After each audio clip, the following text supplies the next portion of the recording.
Dito tayo ngayon sa Pandanon Island. Yan po, ang dami po cottage sa likuran ko mga divers. Grabe. Ang sarap po dito.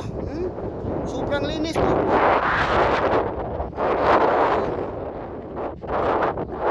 Medyo mainit lang kasi mga divers. Lakas po yung init dito. Dahil sa sobrang puti po sa kanilang mas lalo pang uminit. Wala rin naman dito mga divers, pasyalan yan. Welcome to Pandanon Island.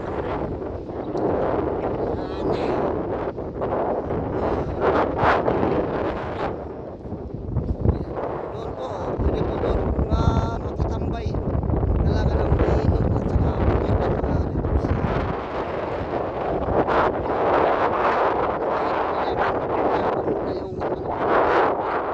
Mga kasama ko dito nagluluto.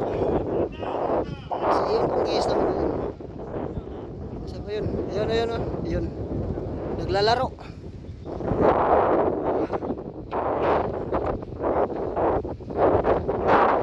Pandanon.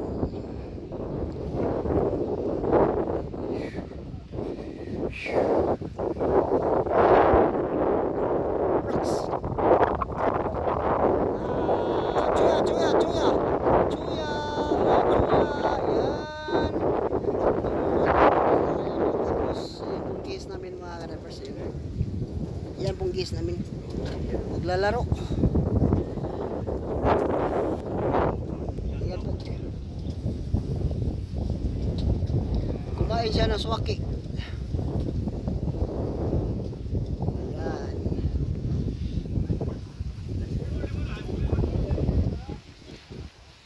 Sobrang ganda po dito mga ka-divers. Sa likuran ko, tapos may kahoy pa dito. Yan.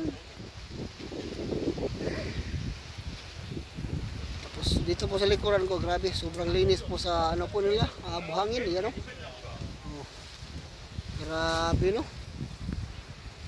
Yan.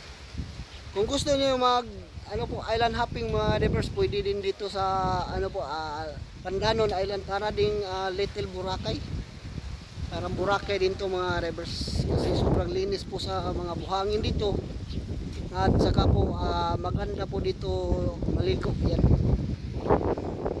Kasi malinis po yung dagat nila mga divers yan. Pasyal muna tayo. Pasensya na po. Minsan lang po ako makapunta dito pag may island hopping po kami. Magyaya po yung guest namin na dito kami island hopping. Ayan. Grabe yung buhangin dito mga divers. Sobrang malinis, sobrang puti. Siguro araw-araw po ito nilang mga divers, araw-araw po ito nilang wawalisan para wala naman po yung mga basura. Saka yun pong isang case namin. Yun. Pasya lang muna yung case namin isa. Kasi first time niya nakapunta dito mga divers yan. Nakita natin na punta. Yun.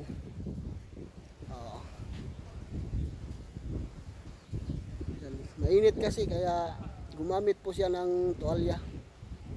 Kasi sobrang init po dito.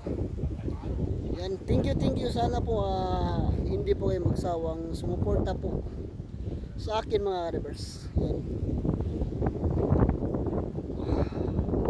Pwede din tayo dito maglaro ng volleyball. Yan o. Yan o. Volleyball. At meron naman po tayong ibang mga kasama dito sa siguro mga Hapon o ano ba yan, Chinese.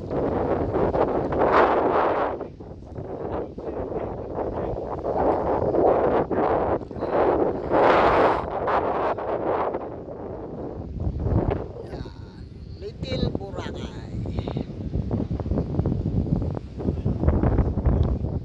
Kaya yan, good afternoon po sa lahat ng mga solid supporter ko po dyan. Yan. Sana po hindi po kayo magsawang sumuporta po. Yan.